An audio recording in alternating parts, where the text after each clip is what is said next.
আবার মুসা কালিমুল্লাহ ইমরানের বেটা, যিনি মাদানের দেশের তুর পাহাড়ের কিনারায় যে টেলিফোনে আমার আল্লাহর সঙ্গে কথাবার্তা বলতেন। পৃথিবীর বিজ্ঞান যখন টেলিফোন বানায়নি, ওয়্যারলেস বানায়নি, রেডিও টেলিভিশন কিছুই যখন তৈরি হয়নি, এখান থেকে ৪,৫০০ বছর আগের কথা। সেই সময় এক খেজুর গাছের তলায় দাঁড়িয়ে পয়গম্বর মুসা নবী আল্লাহর সঙ্গে সরাসরি কথা বলতেন। জোরে বলুন সুবহানাল্লাহ। এই খেজুর গাছটা এখনো জিন্দা দাঁড়িয়ে আছে। পাহাড়টির নাম হলো কোহে তুর, শহরটি হলো মাদায়েনের দেশে। মুসা নবীর দেশের নাম হলো মিশর, আর ওনার শ্বশুরবাড়ির দেশের নাম হলো মাদায়েন। এই মাদায়েন এবং মিশরের মাঝখানের বর্ডার ছাড়িয়ে মাদায়েনের দেশে ঢুকলেই এই পাহাড়টি পড়ে। এই পাহাড়টা এখনো দাঁড়িয়ে আছে ওনার শ্বশুরবাড়ির দেশে। এই পাহাড়ের দুই দিকে দুটো গাছ এখনো জিন্দা। একটি গাছের নাম হলো খেজুর গাছ। আছে তো এলাকায় নাকি? এই খেজুর গাছের তলায় দাঁড়িয়ে বলতেন, হ্যালো আমার আল্লাহ, তোমার দিনের কাজ করতে যে এই সমস্যায় পড়েছে, এখন সমাধান কি হবে? সমাধান না নিয়ে গেলে মানুষ আমার পয়গম্বর বলে মানবে না। আল্লাহর সঙ্গে সঙ্গে প্রত্যুত্তর দিয়ে, সমস্যার প্রত্যুত্তর দিয়ে জানিয়ে দিতেন, যাও এই কাজ করো, করলে লাভবান হবে। তো মুসা নবী তথ্য নিয়ে আসতেন। এই খেজুর গাছটার বর্তমান বয়স হয়েছে ৪,৫০০ বছরের মতো। গাছটা এখনো জিন্দা, তবে ফোন করার লোক আর নেই। আল্লাহর সঙ্গে ফোন করে সরাসরি যে কথা বলতেন মুসা নবী, সেই ফোন করার লোক এখন আর পৃথিবীতে বর্তমান নাই। গাছ দাঁড়িয়ে রয়েছে। পাহাড়ের অপোজিটে আর একটা গাছ সেই যুগে ছিল, এখনো আছে। তবে আমার আল্লাহর দেয়া মর্যাদা, গাছ নস্যাৎ করে দিয়েছে। সেই গাছটির পাতা লগড়িয়ে রস তৈরি করে পাথরে দিয়ে ২৪ ক্যারেট পাকা সোনা হতো। গাছের পাতা লগড়িয়ে একটু টিপের রস ১-২ ফোঁটা দিলে বড় বড় পাথরের চাই ২৪ ক্যারেট পাকা সোনা, যার ভিতরে খাত নাই, পাথর সঙ্গে সঙ্গে সোনা হয়ে যেত। জোরে বলে একটু সুবহানাল্লাহ। আচ্ছা, এখনো যদি এইরকম হয়, মানুষ আর ঘরে বাড়ি কেউ থাকবে? শুধু বলবে যাই গোটাগত পাতা ছিঁড়ে আনি। এত অভাব অনটন, শুধু সোনা বানাবো আর দেশে বিক্রি করব, কোটি কোটি টাকার মালিক হয়ে যাব। আল্লাহ পাক মুসা নবীর জন্য এই ব্যবস্থা করে দিয়েছিলেন। জোরে বলেন সুবহানাল্লাহ। কিন্তু পয়গম্বরের আল্লাহর ওলিরা, এরা কিন্তু পৃথিবীতে এই অর্থ সম্পদের মোহে ছিল না। পয়গম্বরের আল্লাহর ওলিরা এরা অর্থ সম্পদের মোহে ছিল না। এদের চিন্তা ভাবনা ছিল আল্লাহকে খুশি করা, আল্লাহর দ্বীনের কাজ করা। তো পয়গম্বর একদিন তুর পাহাড়ের কিনারায় দাঁড়িয়ে আল্লাহর সঙ্গে কথাবার্তা বলে বলছেন, আল্লাহ, মনের ভিতরে সবসময় খুটখুট করে একটা প্রশ্ন নিয়ে, তাই আজ বলি কাল বলি বলতে বলতে, অন্য কথা বলতে বলতে সে আর স্মরণে থাকে না। রাস্তায় ফিরে আসলে আবার মনে হয়, তো আজকের ওই কথাটা প্রথম বলবো, তারপরে অন্য প্রশ্ন করব। আল্লাহ পাক ডেকে বললেন, হে পয়গম্বর, তুমি কি প্রশ্ন করতে চাইছো বলো। তুর পাহাড়ের কিনারে সরাসরি টেলিফোন। পয়গম্বর বলছেন, আল্লাহ তুমি নাকি ঘুমাও না? মুসা নবী বলছেন, আল্লাহ তুমি নাকি ঘুমাও না? আল্লাহ পাক বললেন, হে পয়গম্বর, আমি ঘুমাই না, এটা তোর বিশ্বাস হয় না? কোরআনে আল্লাহ পাক আয়াতুল কুরসির ভিতরে জানিয়েছেন, লাতা খুজুহু সিনাতু ওয়ালা নাউম। আছে না? লাতা খুজুহু সিনাতু ওয়ালা নাউম, আল্লাহু লা ইলাহা ইল্লা হুয়াল হাইয়ুল কাইয়্যুম, লাতা খুজুহু সিনাতু ওয়ালা নাউম। আমরা যেটাকে আয়াতুল কুরসি বলি। আল্লাহর মহত্ব, গরিমা, আল্লাহর মর্যাদা সম্পর্কে এই আয়াতুল কুরসির ভিতরে অনেক তথ্য এসেছে। তো আল্লাহ ডেকে বলছেন, আমি যে ঘুমাই না সেটা আমার আসমানে কেতাবে আমি তথ্য দিয়েছি, এরপরও কি তোর বিশ্বাস হয় না? মুসা নবী চিন্তা ভাবনা করছে, কি বলি, প্রশ্ন করেও তো মরিছি। আল্লাহ বলছেন, আমি যে ঘুমাই না এটা তোর বিশ্বাস হয় না? পয়গম্বর একটু চিন্তা ভাবনা করে বলছেন, কলো নাম ইয়া রব্বি, আল্লাহ তুমি ঘুমাও না, ওটা আমার বিশ্বাস হয়। আল্লাহ বলছেন, বিশ্বাস হয়, তাহলে আবার প্রশ্ন করলি কেন, জিজ্ঞাসা করলি কেন? বিশ্বাস হলে তার জিজ্ঞাসা করার দরকার হয় না। মুসা নবী তখন বলছেন, আমার মনের ভিতরে সবসময় খুটখুট করে, যে আল্লাহ ঘুমোয় না, তাহলে তো ম্যাড হয়ে যাবে, পাগল হয়ে যাবে। কোন পাগলা কারোতে আল্লাহ ট্রিটমেন্ট হতে যায়, নাউজুবিল্লাহ। আল্লাহ কি ওষুধ খায়? কারণ কোন সৃষ্টি 2-4 মাস না ঘুমাইলে সে তো ম্যাড হয়, পাগল হয়ে যায়। আর আল্লাহ জীবনে ঘুমায় না, তার নিশ্চয়ই পাগল হবে। আর কোন পাগলা কারোতে নাউজুবিল্লাহ যায়, কি ওষুধ খায়, কি ব্যবহার করে, এই নিয়ে আমার মনের ভিতরে খুটখুট খুটখুট করে। আমার আল্লাহ ডেকে বললেন, পয়গম্বর ইমরানের বেটা, তোমার মনের ভিতরে খুটখুটে বাইরাম থাকবে, আর তোমাকে দিয়ে মিশর সিরিয়ার দেশে দিনের কাজ করা আমি আল্লাহ পছন্দ করি না। যাদের মনের ভিতরে কোনো কুচিন্তা ভাবনা থাকবে না, তারা হলো আমার পয়গম্বর, তারা আমার বন্ধু। আমি তাদের দিয়ে দিনের কাজ করে সফলতা অর্জন করি। এ পয়গম্বর, তোমার মনের ভিতরে খুটখুটে বাইরামটা আমি দূর করতে চাই। মুসা নবী বললেন, আল্লাহ তাহলে খুব ভালো হয়, কারণ তুমি ঘুমাও না কোনোদিন, কিভাবে ভালো থাকো? আল্লাহ ডেকে বললেন, দেখবি না শুনবি? আল্লাহ ডেকে বলছেন, পয়গম্বর আমি যে ঘুমাই না ভালো থাকি, এটা তুমি দেখবে না শুনবে? আচ্ছা, কোনো ব্যক্তি কাউকে যদি জিজ্ঞাসাবাদ করে, এই বিষয়ে আমি তথ্য দিলাম, তোমরা কেউ বিশ্বাস করছো, কেউ করছো না। আর বিশ্বাস করানোর জন্য আমি যদি তোমাদের দেখাতে চাই বা শোনাতে চাই বাস্তব, তোমরা কোনটা করবে? অধিকাংশ মানুষ বলবে গল্প শোনার থেকে চোখে দেখা ভালো। এ বলবে না? বলবে না? গল্প শোনার থেকে চোখে দেখা ভালো, কারণ গল্প শুনলে যতটা খুশি না হতে পারি, চোখে দেখলে তার থেকে বেশি আনন্দ উপভোগ করতে পারি। আল্লাহ তুমি ঘুমাও না ভালো থাকো, এজন্য আমি গল্প শুনবো না, আমার একটু দেখিয়ে তুমি কলিজা ঠান্ডা করো।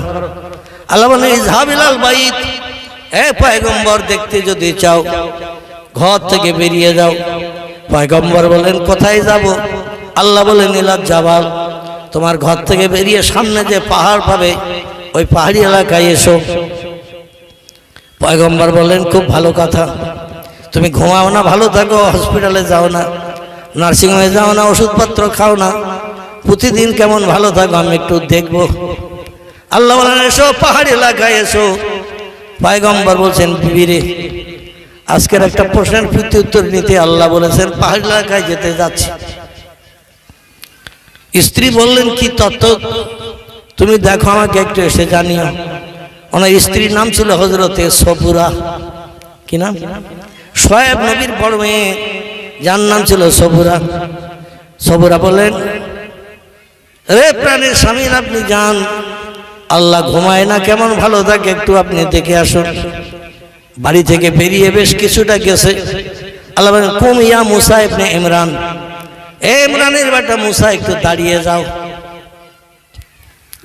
মুসা বলছেন, আল্লাহ তুমি ভালো থাকো না অসুস্থ হও, তাই আমার এই পাহাড়ি এলাকায় যেতে নিষেধ করছো। নাউজুবিল্লাহ।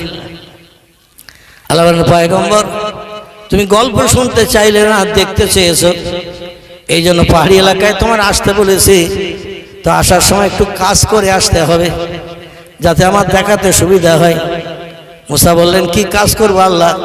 আল্লাহ বলেন, ঘর থেকে একটা কাঁচের গ্লাসে করে একটু স্বচ্ছ পানি আনো। পানি, কাঁচের গ্লাস পর্যন্ত নাকি? বাড়িতে কোনো আত্মীয় স্বজন আসলে, নতুন অতিথি এসেছে, ছেলে দেখতে মেয়ে দেখতে, দেখবেন স্টিলের গ্লাস, মেলামাইনের গ্লাস, আরও বিভিন্ন কাঁচার গ্লাস থাকে, ওগুলো রিজেক্ট করা হয়। নতুন আত্মীয় আসতে, ছেলে দেখতে মেয়ে দেখতে কাঁচের গ্লাস ব্যবহার করা হয়। কাঁচের গ্লাসের দাম এখনো আছে না? নাই, এর মর্যাদা আছে, সম্মান আছে। কাঁচের গ্লাসে করে আল্লাহ বললেন, একটু পানি নিয়ে এসো পাহাড়ি এলাকায়। মুসা বললেন, আগে জানতাম আল্লাহ ঘুমোয় না, তাই কেমন ভালো থাকে দেখার জন্য প্রশ্ন করলো। আল্লাহ আর পানি চাচ্ছে আমার কাছে, তাহলে আল্লাহ বোধহয় পিপাসার পানিও লাগবে, আমার কাছে পানি চেয়েছে যখন, নিশ্চয় আল্লাহ বোধহয় পানি পান করবে।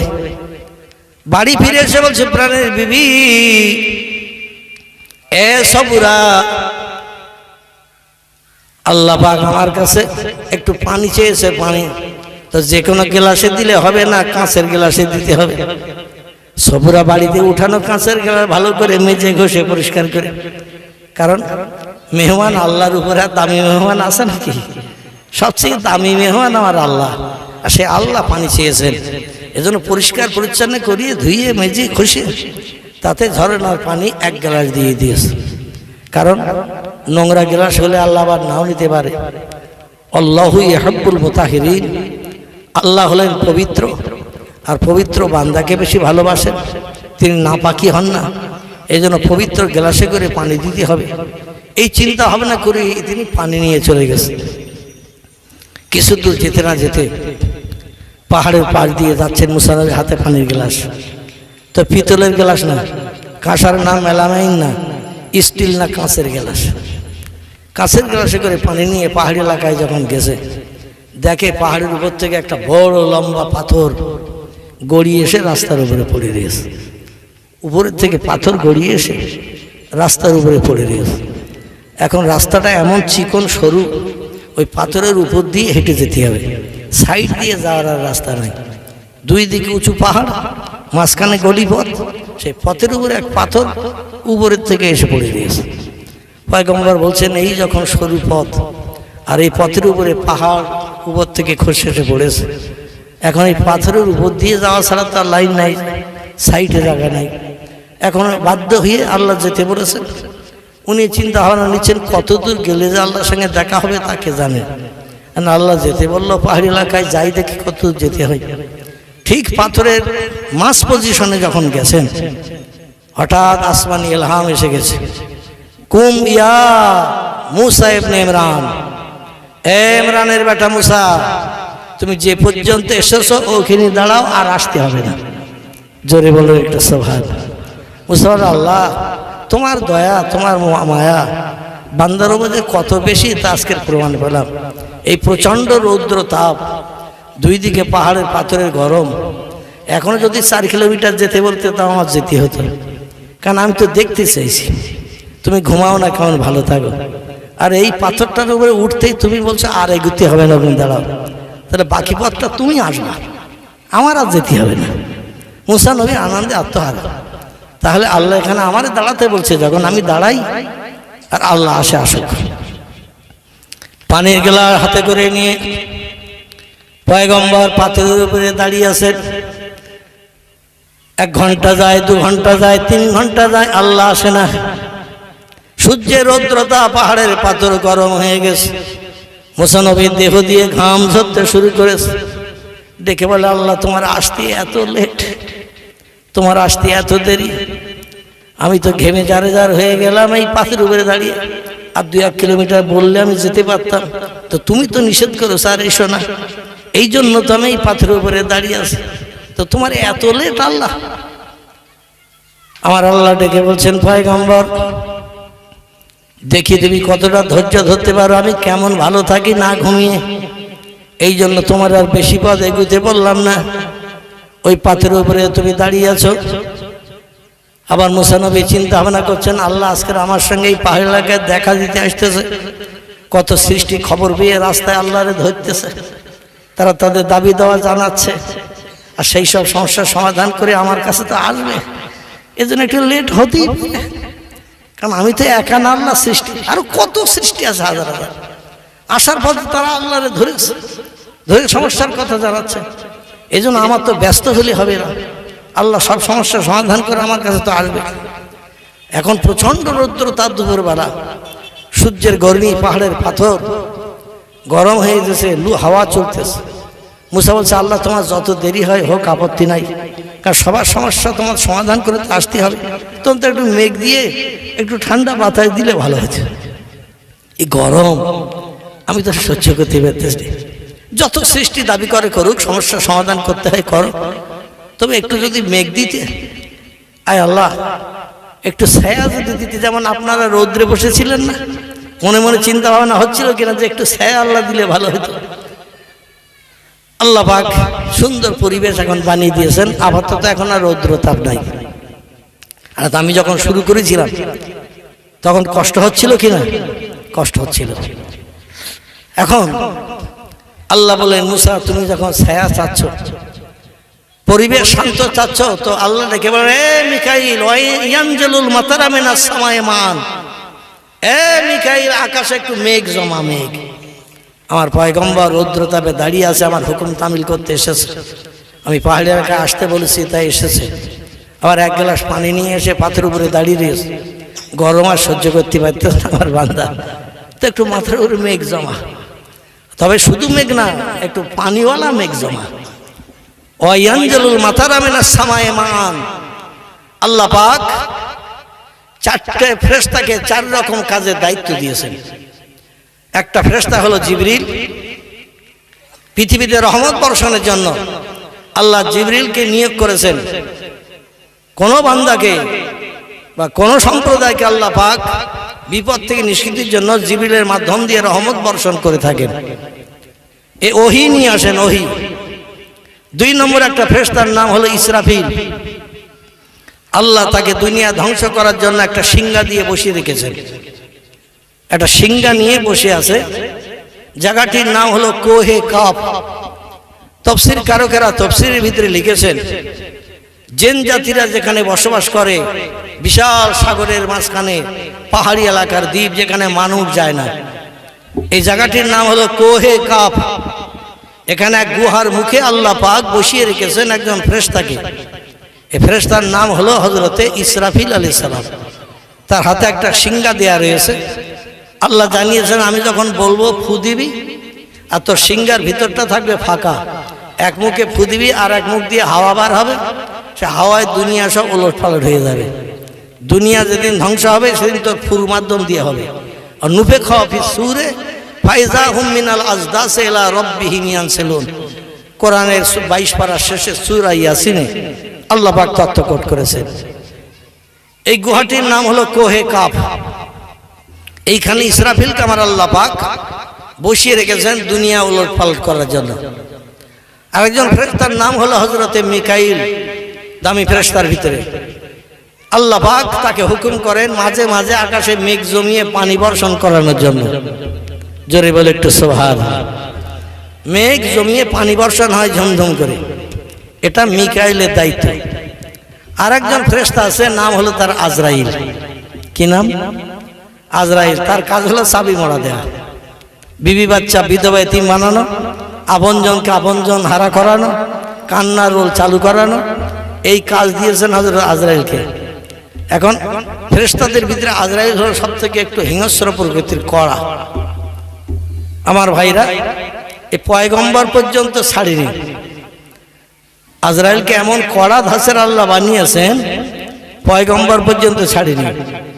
যে মুসা নবীর কথা বলছি, আল্লাহ এই মুসা নবীর প্রাণনাশের জন্য আজরাইলকে বলছেন, ইযহাব ইলা মুসা ইবনে ইমরান, আমার পয়গম্বরের দিয়ে দুনিয়ায় আর দিনের কাজ করানোর প্রয়োজন নাই, যা ওর চাবি মোড়া দিয়ে কাজ কমপ্লিট করে যায়।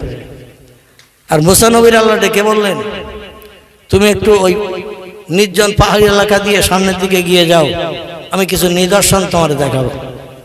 মুসা নবী তুর পাহাড়ের কিনারায় তত্ত্ব শুনে সেই পাহাড়ি এলাকা দিয়ে নতুন নিদর্শন দেখবেন যাচ্ছে। হঠাৎ সামনের দিক থেকে একটা যুবক লোক হাজির। আসসালামু আলাইকুম। ওয়ালাইকুম আসসালাম। মুসা নবী বলছে, এলাকার লোক কম বেশি আমি চিনি, কারণ আমার কাজ হলো দিনের কাজ করা, দিনের দাওয়াত দেওয়া। এলাকার মানুষ সমস্যা বলে আমার কাছে সমাধান করতে আসে, কিন্তু মানান্তা মাইস মুখাই আঁকি, তোমার তো এলাকায় কোনোদিন দেখিনি, তুমি তো অপরিচিত মানুষ মতো ভাব, তোমার নাম পরিচয় কি? উনি বলছেন, আনা মালিকুল মাউত, আনা মুহম্মদুস সাউদ, আমি হরিষে বিষাদ দনয়নকারী, আমি মৃত্যুর যমদূত, বিবিরে বিধবা বানাই, বাচ্চারে বাপ মাহারা এতিম করাই। মুসা নবী ডেকে বলছেন, কোন পাড়ায় যাচ্ছ? কোন পাড়ায় কান্নার রোল চালু করতে যাচ্ছ? তোমার কাজ তো কান্নার রোল চালু করা। তুমি আজরাইল? বলছেন, না আমি আঁকি। হ্যাঁ। বলছে, কোন পাড়ায় যাচ্ছ কান্নার রোল চালু করতে? আজরাইল বলছেন, আল্লাহ পাঠিয়ে দিয়েছেন, তার বাপের নাম ইমরান, ছেলের নাম মুসা, তার প্রাণ নাশ করতে। তামাম দুনিয়া ঘুরে ঘুরে শেষ পর্যন্ত এই পাহাড়ি এলাকায় লোকটারে পেলাম, সে হলেন আপনি। জোরে বলেন একটু সুবহানাল্লাহ। মুসা নবী বলছে, মাথাটা তোর গরম নাকি? কালকের তুর পাহাড়ের কিনারে আল্লাহর সঙ্গে আমার কথা হলো, খেজুর গাছের তলায় দাঁড়িয়ে আল্লাহ বলেন এই পাহাড়ি এলাকায় আসতে হবে, নতুন নিদর্শন দেখাবেন, আমি তাই যাচ্ছি পাহাড়ি এলাকায়, আর তুমি বলছো রেডি হও, এখানে প্রাণনাশ হবে। অন্য কোন মুসা আছে যা? আল্লাহ যদি কোনো মুসার প্রাণনাশ করতে পাঠায় তো অন্য কোন মুসা আছে সেখানে যা। আজরাইল বলছেন, ভাই বেয়াদবি নেবেন না, মুসা আরো 2-5 জন থাকতে পারে, তবে বাপের নাম ইমরান, ছেলের নাম মুসা। তারই প্রাণ নাশ করতে আল্লাহ পাঠিয়েছেন। তামাম দুনিয়া ঘুরি ঘুরে তারপরে সেই পেয়েছি সেই লোকটারে, বাপের নামের সঙ্গে মিল। আপনি রেডি হন। মুসা বলছেন আমি আল্লাহর হুকুম তামিল করতে যাচ্ছি, পাহাড় এলাকায় পথ আটকাশ নিয়ে সরে যায়। আজরাইল বলছেন অনেক কষ্ট করে পেয়েছি আপনারে, এখন আর ছাড়বো না। মুসা নবী ছিলেন একটু রাগী মেজাজের। রাগী হওয়ার কারণ তার জবানটা ছিল একটু তোতলা, কথা বলতে গেলে বেঁধে যেত। আমাদের দেশে যারা একটু তোতলা মার্কা আছে, কথা বেঁধে যায়, এরা একটু রাগী মেজাজের হয়। দেখবেন একটু রাজি মেজাজ হয়, তোতো করতে করতে রেগে যায়। মুসা নবী বলে তবে রে, আমি যাচ্ছি পাহাড়ি এলাকায় দেখতে, আল্লাহ নিদর্শন দেখাবে, আর তুমি বলছো রেডি হও। এই হাত লম্বা করে মেরেছে এক চড়টা ঝাড়, এক ঝাপটা চড় মেরেছে আজরাইলের গালে, 5টা আঙুলের দাগ বসে গেছে। আজরাইল বলছে আল্লাহ তোমার হুকুম তামিল করার বান্দা চড় খাবো? ডানা মেলে ইসমাজম পাঠ করে আজরাইল আকাশ উড়ে দিয়ে বলছেন আল্লাহ এতদিন যা করেছি দায়িত্ব নিয়ে নেন, যারে পারেন দেন, আমি ও দায়িত্ব আর নেব না। আল্লাহ বলছেন কিসে কি হলো? বলে তুমি বললে বলে আল্লাহ আমি গেলাম তোমার বান্দার প্রাণ নাশ করতে, আর বলতেই তোমার বান্দা মারবে না চল।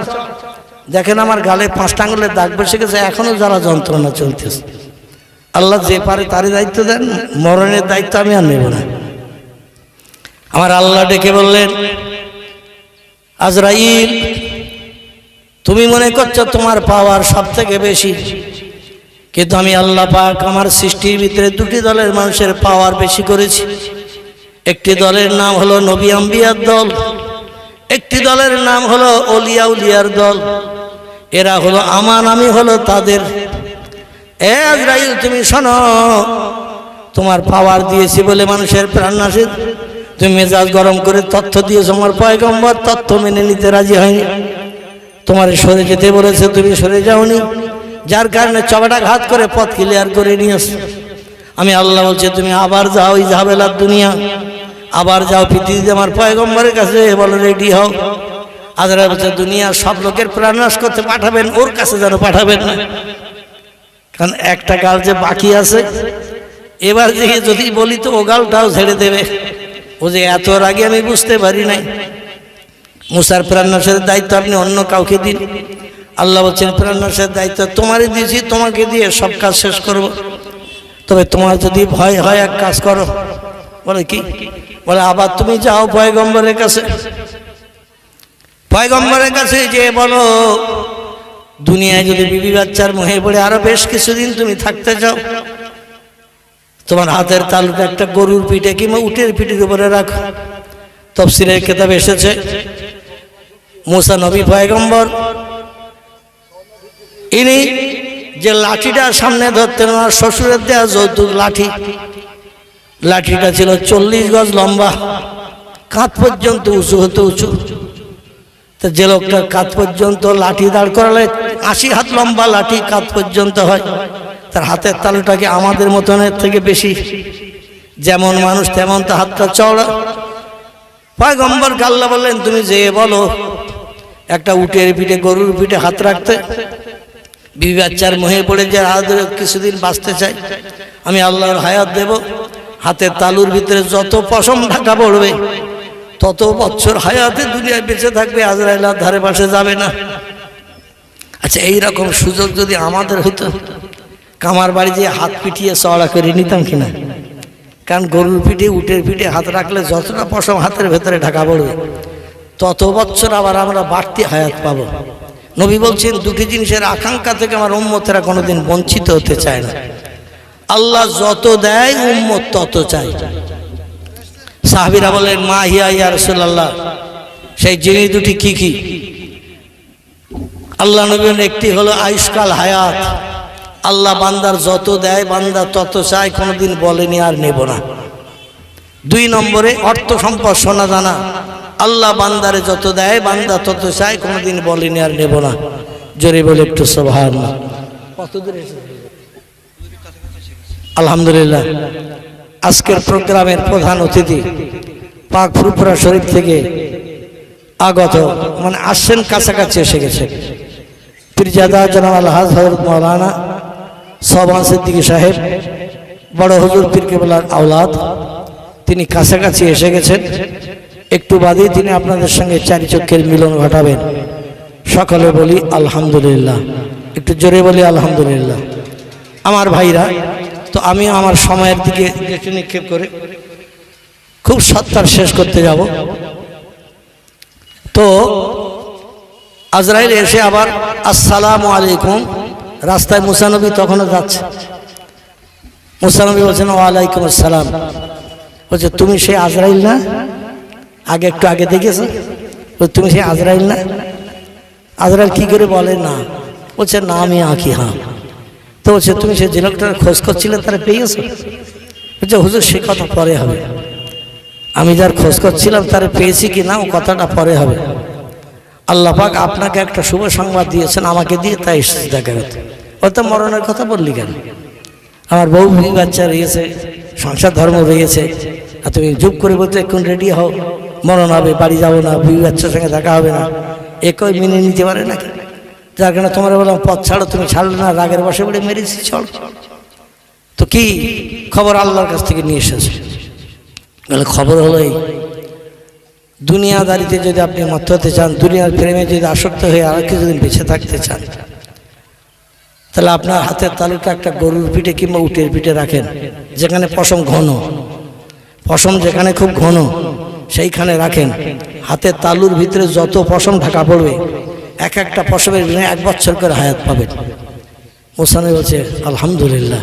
তারপর বলছে তারপরে আল্লাহ আবার পাঠাবে, আমি আবার আসবো। এই যতটা পশম ঢাকা পড়বে এত বছর দুনিয়া বেঁচে থাকবেন, আমার সঙ্গে দেখা সাক্ষাৎ হবে না। আজরাইল বলছেন পশমের মেয়াদ ফুরিয়ে গেলে, বলে মেয়াদ ফুরিয়ে গেলে আমি আবার আসবো।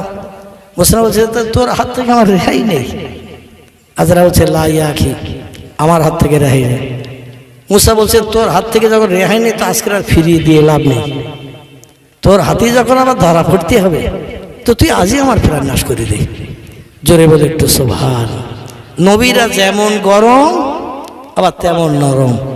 তোর হাত থেকে যখন রেহাই নেই তো আর বেঁচে থেকে দরকার নেই। তো আজরাইল বলছেন ভাই তুমি যেখানে যাচ্ছ যাও, আমার তথ্য দেওয়ার কথা আমি তথ্য দিয়েছি। মুসা নবীর সামনে এগিয়ে যাচ্ছে, আর আজরাইল ওনার থেকে আলাদা হয়েছে, একটু সামনে এগিয়ে যে এক জায়গায় 4 জন কবর খুঁড়ছে, 4 জন, এর ভিতরে আজরাইলও রয়েছে, কবর খুঁড়ছে 4 জন। মুসা নবী বলছে আল্লাহ তোমার আসতে বললো এই রাস্তায়, নিদর্শন দেখাবে। এখন এখানে বলছে মা হালুকা মাখবরকে আখি, কি করছো তোমার এখানে? কি বলছে একজন আল্লাহর বান্দার কবর খোঁড়া হচ্ছে, দুনিয়া থেকে ইন্তেকাল করেছে তাই তার কবর খোঁড়া হচ্ছে। মুসা নবী বলেন আমারও তো একদিন মরণ হবে, তো মানুষ মারা গেলে তাদের দাফন কাফনে সাহায্য করতে হয়।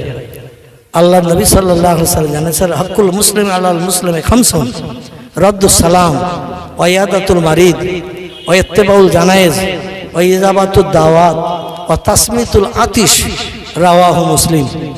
সহিহ মুসলিম শরীফের হাদিস। নবী বলছেন 5টি জিনিস একটা মুসলমান আর একটা মুসলমানের কাছ থেকে জোর করে আদায় করে দিতে পারে। জোরে বলে একটু সুবহানাল্লাহ। সাহাবীরা বলেন মা হিয়াল খামস ইয়া রাসূলুল্লাহ, 5টা কি কি? আল্লাহ নবী বলেন কোন মুসলমান মুসলমানকে দেখে যদি সালাম দেয়, আসসালামু আলাইকুম বলে, ওই মুসলমানের কর্তব্য হলো প্রতি উত্তর দেয়া। যে লোকটি সালামের উত্তর দিল না, ফালাইসা মিন্নি মিনে আমল কিয়ামত, হাসরের মাঠে তার সঙ্গে আমার সম্পর্ক থাকবে না। এই জন্য কোনো ব্যক্তি সালাম দিলে তার উত্তর দিতেই হবে। সাহাবীরা বলেন ইয়া রাসূলুল্লাহ আর কি কি? আল্লাহ নবী বললেন রদ্দুস সালাম ওয়া ইয়াদাতুল মারিদ, পাড়া প্রতিবেশীর ভিতরে কোনো ব্যক্তি যদি অসুস্থ হয় অন্তত বেশি না হোক একটা দিন তার মাতার পাশে যেয়ে দুটো সান্ত্বনার কথা বলবে। তুমি যদি অপরের সান্ত্বনার কথা বলো, একদিন তোমারও বিপদে পাশে এসে মানুষ দাঁড়াবে। এটা একটা মুসলমান আর একটা মুসলমানের কাছে হক রাখে, দাবি রাখে। ইত্তেবাউল জানায়েজ, কোনো মানুষ মারা গেলে তার দাফন কাফনের ব্যবস্থায় শরীক হতে হবে।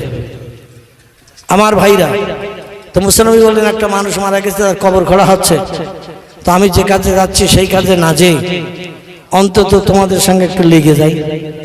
তো নিজের কবর নিজেই খুঁড়তেছে। বললো ভাই তোমরা যখন কবর খুঁড়ছো আমাকে একটু নেবে? বললো আমরা 4 জন কাজ করছি, তুমি হলে 5 জন, তাড়াতাড়ি কাজটা হয়ে যাবে। তো 4 জন ফেরেশতা 1 জন মানুষ, 5 জন মিলে কবর খোঁড়া কমপ্লিট। কবর খোঁড়ার পরে ওরা কবরের এক পাশে উঠিয়ে 4 জন ফিস করে কি গল্প করছে, আর মুসা নবী আর এক পাশে দাঁড়িয়ে। মুসা নবী বলছেন একসঙ্গে কাজ করলাম 5 জন, আর তোমরা 4 জন আলাদা যুক্তি করছো, আর আমারে আলাদা করে রেখেছে। কাজ করলাম 5 জন একসঙ্গে, যা কিছু যুক্তি পরামর্শ করতে আমারে নিয়ে কর, তো তোমরা ঘুরঘুর করে কি একে অপরের কানে বলছো। বলে ভাই আমরা যে কথাটা বলছি সেটা তোমার সঙ্গে বললে তুমি আর মত দেবে কি না, এই জন্য আমরা চিন্তা ভাবনা করছি। বলছে কি হয়েছে বলো না। বলছে কবর যা খোঁড়া হয়েছে, যে লাশের জন্য এখন কবর খোঁড়ার পর উপরে দাঁড়িয়ে দাঁড়িয়ে দেখি কবর ছোট মতন হয়ে গেছে। লাশ ভিতরে ঢোকাতে দিয়ে আবার বাদ দেবে টাঁধবে কিনা, লাশের মাপ তো নিয়ে আসা হয় না, লাশের মাপ নিয়ে আসা হয় না।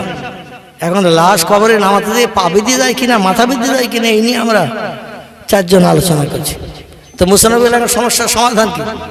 বলে যে লোকটাকে কবর দেওয়া হবে লোকটা অবিকল তোমার মতন, যে লোকটাকে কবর দেওয়া হবে লোকটা অবিকল তোমার মতন। আর তুমি কিছু মনে না করে একটু শুয়ে মাপটা দেখা, তাহলে আমাদের আর সেই দূরে যেতে হবে না। লাশের মাপ তাড়াতাড়ি তড়িঘড়ি করতে যে মাপ নিয়ে আসা হয় না, এই জন্যই বিধি যায় কিনা সেই চিন্তা ভাবনা নিয়ে আলোচনা করেছে। মুসা নবী বললেন কোনো চিন্তা নেই, আমার মতো যদি হয় তাহলে আমি শুয়ে দেখাচ্ছি, দেখো মাথায় বাঁধলো কি পাত দিকে বাঁধলো, ছোট হলো কি বড় হলো, একটু দেখে নাও। মুসা নবী কবরে শুয়ে যেয়ে লম্বা হয়ে শুয়ে যে বলছে আল্লাহ এত সুন্দর কবর আমার নজরে কোনোদিন দেখিনি, আরে এত পরিষ্কার পরিচ্ছন্ন নিট অ্যান্ড ক্লিন, এত সুন্দর কবর আমার জীবনে আমি কোনোদিন, বহু কবর দেখেছি, এত সুন্দর কবর দেখি, এইরকম কবর আমার নসিবে জুটলে আমি খুব খুশি হই। আল্লাহ বলছেন এই আজরাইল, কবরের পাশেই তো দাঁড়িয়ে আছিস, আমার বান্দা যেন ওঠার সুযোগ না পাই, উঠে গেলে কিন্তু আর ধরতে পারবি না। ওই যে শুয়ে পড়ে মাপ দেখাচ্ছে, ওই শুয়ে পড়ে থাকা অবস্থায় কাজ কমপ্লিট কর। জোরে বলে একটু সুবহানাল্লাহ। হযরতে মুসা নবী কবরে শুয়ে লাশের মাপ দেখাতে যে ওখানেই কাজ কমপ্লিট হলো। ইন্না লিল্লাহি ওয়া ইন্না ইলাইহি রাজিউন। আল্লাহ পাক আজরাইলকে বললেন প্রাণ বার কর, মুসা নবীর প্রাণ বার করা হয়ে গেল। ফেরেশতারাই মাটি চাপা দিয়ে কাজ কমপ্লিট করলো। মুসা নবীর ডেকে বলা হোক তুমি তো শুলে আর তোমার প্রাণ না হলো, তোমার কি কোনো কষ্ট হয়েছে নাকি? পয়গম্বর ডেকে বলে আল্লাহ একটা চতুষ্পদ জন্তু জবাই না করে গায়ের চামড়া ধারালো ছুরি দিয়ে যদি একটু একটু করে ছাড়িয়ে নেওয়া হয়, তার যতটা কষ্ট হয় তার থেকে বেশি কষ্টই মরণের সময় আমার হয়েছে। একটা চিড়িয়া পাখি জবাই না করে যদি তার গায়ের পলকগুলো টেনে টেনে ছেঁড়া হয়, চামড়াগুলো একটু একটু করে যদি ছেঁড়া হয়, ছিললে যতটা কষ্ট দগ্ধ হবে তার থেকে বেশি কষ্ট আমার মরণের সময় হয়েছে। আল্লাহ বলেন ও দুনিয়ার মানুষ, পয়গম্বর যেই শুয়েছে সেই মরণ হলো, এতেই যদি এত কষ্ট পয়গম্বরের হয় তাহলে তোমরা পয়গম্বরের মরণের দিকে দৃষ্টি নিক্ষেপ করে একটু চিন্তা ভাবনা করো। আল কবরুন জুলমাতুন আদিকুহু, কবর হলো অন্ধকার বধির কারাগার। আল কবরুন বাইতুদ্দুদ, কবর হলো পোকামাকড়ের ঘর। আল কবরুন আউয়ালুন মিন মানাজিল আখিরাত, কবর হলো পরকালের 1 নম্বর ঘাঁটি, এখানে কোনো বান্দা রেহাই পাবে না। আল্লাহ নবী ডেকে বলে কন্যা ফাতেমা কবরের পুঁজি নিয়ে কবরে যেও, কবর কিন্তু নবী নন্দিনী নবীর কন্যা বলে রেহাই হবে না। হাসান হাসানের মা বলে তোমাকে কিন্তু মর্যাদা দেবে না। আলী কারামুল্লাহর বিবি বলে তুমি কিন্তু সেখানে নিষ্কৃতি পাবে না। কবরে শান্তিতে কিয়ামত পর্যন্ত থাকতে গেলে কবরের পুঁজি তৈরি করে নিয়ে কবরে যেতে হবে। আল্লাহ পাক পুঁজির বিনিময়ে কিয়ামত পর্যন্ত কবরে বান্দাবান্দিকে নিষ্কৃতি দেবেন। জোরে বলে একটু সুবহানাল্লাহ। একটা পয়গম্বরের মরণের সময় যদি এরকম কষ্ট হয় তাহলে আমাদের কেমন হবে? এখানে একটু চিন্তা ভাবনার বিষয় আছে না নাই? আল্লাহর নবী যাকে না বানালে আল্লাহ কিছুই বানাতেন না, সেই নবীরও মরণের সময় কষ্ট হয়েছে, নবীজির মরণের সময় কষ্ট হয়েছে। মা ফাতেমা হযরতে মা আয়েশা ডেকে বলছেন ও দুনিয়ার মানুষেরা শোনো, আল্লাহ নবী ইন্তেকালের সময় তার মাথাটা আমার উরুর উপরে রাখা, আমার উরুর উপরে মাথাটা রেখেছি। পয়গম্বরের চোখ দুটো লাল টকটকে হয়ে গেছে, ঠোঁট দুটো শুকিয়ে যাচ্ছে মরণের কষ্টে। আমি হযরতে আয়েশা একটা কাপড় বর্তরে করে বাটিতে করে কাপড় ভিজিয়ে ভিজিয়ে পয়গম্বরের কপালে টানছি, ঠোঁটের উপর একটু টানছি যাতে শুকনো কপালটা একটু রসে যায়। মা আয়েশা বলছেন আল্লাহি লা শাক্কা ফিহি, আমি সেই খোদার কসম খেয়ে বলি কাপড় ভিজিয়ে নিয়ে কপালে টানছি, সাত সাত করে পানি টেনে নিচ্ছি, ঠোঁটের উপরে কাপড় টানছি, সাত সাত করে গরম কড়ার উপরে যদি 2-1 ফোঁটা করে পানি দেওয়া হয়, উনানে কড়া চাপিয়ে তোরা আগুন দিয়ে জ্বালালে কড়া গরম হয় না? হয় না? গরম কড়ায় 2-1 ফোঁটা পানি দিলে দেখবেন সাত সাত করে যেমন পানিটা টেনে নেয়। মাইশা বলছেন পয়গম্বরের মরণের সময় এমন কষ্ট হয়েছে, কপালগুলো এইরকম ভিজে কাপড় দিচ্ছি, সাত সাত করে টেনে নিচ্ছি। আল্লাহ নবী সে অবস্থা বললেন, বালের রফিকুল আলা, ও আল্লাহ আমি তোমার সঙ্গে মিলিত হতে চাই, আমি পৃথিবীতে আর থাকতে চাই না। জোরে বলে একটু সুবহানাল্লাহ। নবী ডেকে বলে, আল্লাহ যত কষ্ট পারেন আমারে দেন, আমার উম্মতের মরণের সময় কষ্ট দেবেন না। আমার উম্মত মরণের সময় যদি কষ্ট পেয়ে যায়, তারা মরণের কষ্ট হয়তো তোমারে ভুলে যাবে, হাসরের মাঠে আমি মুহাম্মদ তাদের শাফাতের সুযোগ করতে পারবো না। যত কষ্ট ওরা আমারে দাও, আমার উম্মতকে যেন মরণের কষ্ট দিও না। আমার ভাইরা, সেই পয়গম্বর মুহাম্মদ রাসূলুল্লাহ সাল্লাল্লাহু আলাইহি ওয়াসাল্লাম যারা না বানালে আল্লাহ কিছুই বানাতেন না, তিনিও পর্যন্ত মরণের সময় কষ্ট পেয়েছেন। তাহলে অধিকাংশ ব্যক্তির মরণের সময় কষ্ট হয়, আমরা মানুষ তা বুঝতে পারি না। যে পয়গম্বরের কথা আমি পূর্বে আপনাদের কাছে বলছিলাম, এই পয়গম্বর পাহাড়ের পাথর উপরে গরম সহ্য করতে না পেরে পানিগুলো হাতে করে নিয়ে দাঁড়িয়ে আছে। মনে আছে তো কথাটা? এখন বলেন, আল্লাহ তোমার আসতে যত লেট হয় হোক আপত্তি নাই, তবে এই যে প্রচণ্ড রৌদ্রতাপের গরম, পাহাড়ের পাথর গরম হয়ে গেছে, লু হাওয়া চলছে, একটু আবহাওয়া ঠান্ডা হলে বড় ভালো হতো। আল্লাহ বলে, মিকাইল মেঘ জমিয়ে দে, দিয়ে একটু পরিবেশটা ঠান্ডা কর, তবে 1 পশলা পানি একটু আমার পয়গম্বরের দেহের উপর দিয়ে দে। হঠাৎ রৌদ্রতাপ বন্ধ হয়ে 1 পশলা যদি পানি হয়ে যায়, পরিবেশ ঠান্ডা হয় না? হয় না? একটু 1 পশলা হালকা পানি হয়ে গেল, পরিবেশের গরম ঠান্ডা হয়ে গেল। মুসা নবী বলছে, আল্লাহ একটু রেহাই পেলাম, যদি 2 ঘন্টা জায়গায় 4 ঘন্টা দেরি হয় তোমার আসতে অসুবিধা নাই, কারণ পরিবেশ ঠান্ডা হয়ে গেছে, আকাশ মেঘ জমে গেছে, প্রচণ্ড গরমি থেকে নিষ্কৃতি পেয়েছি।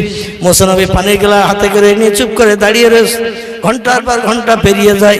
হঠাৎ পরিবেশ ঠান্ডা হওয়ার কারণে, একটু আসমানি বর্ষাবাণী হওয়ার কারণে মুসা নবীর আস্তে আস্তে দেহটা এলিয়ে পড়েছে, কারণ আল্লাহ আসতে লেট করছেন।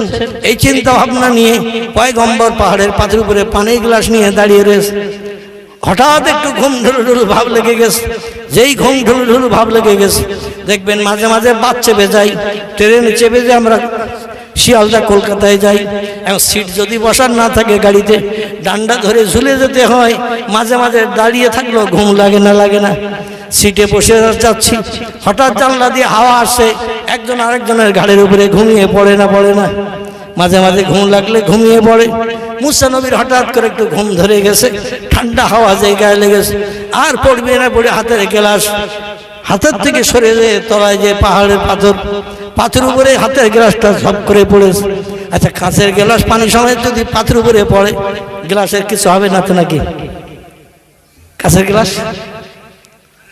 যেই হাতের থেকে সরে কাঁচের গ্লাস পড়ে গেল পায়ের তলার পাথর উপরে, ঝনাত করে শব্দ হয়েছে। মুসা নবীর একটু হচ্চকিত ঘুম ভেঙে গেছে, তাকিয়ে থাকে গ্লাসও শেষ, পানিও শেষ, গ্লাস ভেঙে চুরমার হয়ে গেছে পাথর উপরে, আর পানি গড়িয়ে গড়িয়ে চলে যাচ্ছে। মুসা বলে, আল্লাহ আমি বুঝতে পেরেছি তুমি তো আর আসবে না, আর যদিও আসো তো আমার কাছে প্রথমত পানি চাইবে, যে আমি 1 গ্লাস পানি আনতে বলেছিলাম, পানিটা আগে দে। আর পানি যদি দিতে না পারি, আল্লাহ তুমি তো বলবে আমি পানি চাইলাম, পানি আনোনি, আমি কেমন ভালো থাকি তোমার আর দেখাবো না। মুসা নবীর মুখ কালো হয়ে গেল, চিন্তা ভাবনা শুরু করে দিয়ে দিলেন, কিসে কি হয়ে গেল। হযরতে মুসা কালিমুল্লাহকে আল্লাহ বলছেন, মুসা খবর কি? বলে, আল্লাহ তোমার আসতে এত লেট হবে আমি কিছু তো বুঝতে পারি, এত দেরি করছো, আর এই গরম প্রচণ্ড রৌদ্রতাপ সহ্য করতে না পেরে পাহাড়ের পাথর উপরে দাঁড়িয়ে থাকতে বলে দাঁড়িয়ে থাকলাম। মানুষ চললেই তো সময় পাসায়, আর এক জায়গায় দাঁড়িয়ে কত সময় থাকতে পারে। দাঁড়িয়ে থাকলাম, মেঘ হলো, আবার একটু পানি বর্ষণ হলো, আবহাওয়া ভালো হলো। এখন হাতের থেকে পানির গ্লাস কখন একটু ঘুম ঢুলুঢুলি ভাব হওয়ার কারণে ঝপ করে পড়ে গেল। আর পড়বি না পড়বি, যদি মাটিতে পড়তো তাও গ্লাস ভাঙতো না। আমি আবার 1 গ্লাস পানি নিয়ে দিয়ে, কিন্তু গ্লাস পড়েছে পার তলায় পাথর উপরে, কাঁচের গ্লাস আবার পানি ভরা, গ্লাসও ভেঙে চুরমার, পানিও সব গড়িয়ে সব চলে গেছে। আল্লাহ বলেন, যা বাড়ি দিয়ে যাবে লাল ভাই, যা বাড়ি যা। মুসা বলছেন, আল্লাহ তো তুমি ভালো থাকো সেটা দেখলি না, তুমি যে ঘুমাও না, ভালো থাকো, রোগ বেমারি হয় না, সেটা তো দেখাবে বলে আমার এই লম্বা টাইম আসতে বলে। আল্লাহ বলছেন ওই তো দেখিয়ে দিলাম। বলে আল্লাহ তুমি যা তাই আমারে বুঝাবার, আমি তাই বুঝে বাড়ি যাবো। আমি হলাম জালালি কদরের পয়গম্বর, আমি বুঝে বাড়ি যাব না। আল্লাহ ভালো করে বুঝে বুঝতে হবে। আমার আল্লাহ ডেকে বলছেন পয়গম্বর তোমার মতো যদি আমি 2-5টা মিনিট ঘুমাই, তাম দুনিয়া ভেঙে চুরমার হয়ে শেষ হয়ে যাবে। তুমি একটুখানি ঘুমিয়েছো, গ্লাস পুড়ি দিয়ে ভেঙে পানি টানি সব সময় শেষ। এই জন্য আমি আল্লাহ কোনোদিন ঘুমাই না, প্রতিদিন 24 ঘন্টা জেগে থাকি। কোনোদিন 2 মিনিট ঘুমালে তো সব ভেঙে চুরমার হয়ে যাবে। এই জন্য প্রতিদিন জেগে থাকি। বান্দাদের কার কখন দরকার হয় আমারে ডাকলেই আমি আল্লাহ বান্দাদের ডাকে সাড়া দিয়ে থাকি। জোরে বলুন একটু সুবহানাল্লাহ। আমার ভাইরা, আসরের আজানের সময় হয়ে এসেছে, আজান হবে বা জামাত নামাজ হবে, তারপরে ইনশাআল্লাহ হুজুর কেবল এসেছেন, তিনি সংক্ষেপ কিছু আলোচনা রেখে আল্লাহর ওলি বান্দার রুহানি খাস দোয়া আমরা সকলে নিয়ে বাড়িতে ফিরব। সকলে বলে আমিন। যাদের ওজু না ওজু করে আসেন, যাদের ওজু আছে কাতা দেন।